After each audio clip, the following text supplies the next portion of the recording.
இந்த வால்மீகி முனிவர் வந்து மகா முனிவராக இருக்கிறார். கடந்த காலமும் தெரிய ஆரம்பிச்சது, எதிர்காலமும் தெரியுமா, நடந்துக்கிட்டு இருக்கிற ராமாயண காலமும் தெரிய ஆரம்பிச்சது. எல்லாமே அவருக்கு வந்து ராமாயணமாக எழுத ஆரம்பித்தார் வால்மீகின்னு சொல்லுவாங்க. ஸோ முனிவர்களால் ஞானோபதேசம் செய்யப்பட்டு அவருடைய கர்மாக்கெல்லாம் போனது நமக்கு அங்கே தெரியும். பெற்றவங்க பாவம் பிள்ளைய போய் சேரும். அதனால் பெற்றோர்கள்லாம் கவனமாக சம்பாதிங்க. பிள்ளைகளும் அனுபவிக்கும் போதும் பெற்றவங்க காசு தாறுமாறாக அனுபவிக்காதீங்க. அவங்களோட காசு நேர்மையானதான்னு பார்த்து பார்த்து சம்பாதிக்கிறது தான், அது அனுபவிக்கிறது தான் உங்களுக்கு நல்லது.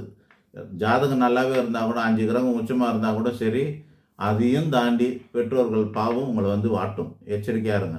ஆனால் பாவமும் புண்ணியம் ரெண்டுமே உங்களை வந்து சேரும்.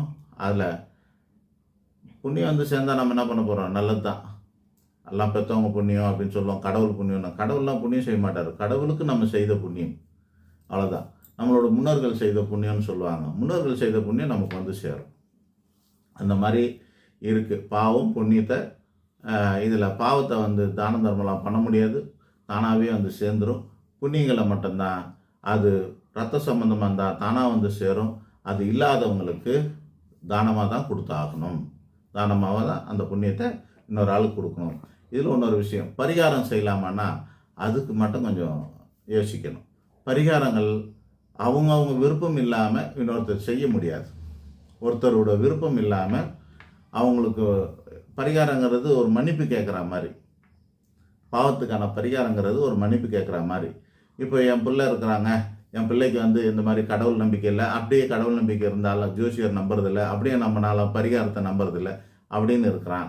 அவனுக்கு கல்யாண வாழ்க்கை சரியில்லை, அவன் கல்யாணத்துக்கு ஏதோ பண்ணுங்க அப்படின்னு சொல்லும்போது நம்ம இந்த மாதிரி ஒரு பூஜை பண்ணுங்க, இந்த யாகம் பண்ணுங்க அப்படின்னு சொல்கிறோம்னாக்கா பெற்றவங்க வந்து அவங்க வந்து பண்ணுறேன்றாங்க. ஏங்க பையனை பண்ண மாட்டாருன்னா, இல்லைங்க அவருக்கு இதிலெல்லாம் நம்பிக்கையில் வரமாட்டார் அப்படின்வாங்க. பரிகாரங்கள் ஒரு ஆளுக்காக இன்னொரு ஆள் பண்ண முடியாது, புண்ணியங்களை தான் பண்ணணும். அந்த மாதிரி பிள்ளைகளுக்கு நம்பிக்கை இல்லாதப்போ பெற்றவங்க என்ன செய்யணும்னா பரிகாரம் பண்ணக்கூடாது, தர்மங்களை தான் பண்ணணும். அவங்க செய்கிற தான தர்மங்கள் தான் பிள்ளைக்கு போய் சேரும். இன்னும் பரிகார செலவுன்னா ஒரு 50,000 செலவாகுதுன்னு வச்சுக்கிங்களேன், நீங்கள் 50,000 தான தர்மம் பண்ணிட்டு போயிடணும். 4 பேருக்கு கல்யாணம் பண்ணி வச்சாக்கா அந்த கல்யாண புண்ணியங்கள் என்ன ஆகும்னா அடுத்து அவங்களுடைய வாரிசுகளுக்கு அந்த புண்ணியங்கள் போய் சேரும்போது அதனால் கல்யாணம் ஆகலாம். ஆக பரிகாரங்கள் வேறையாக இருக்குது, புண்ணியங்கள் வேறையாக இருக்குது, பாவங்கள் வேறையாக இருக்குது. தானம் பண்ணக்கூடியது என்னன்னு சொல்லிட்டேன், பரிகாரம் யாரெல்லாம் பண்ணலான்னு சொல்லியிருக்கிறேன். அதுபோல்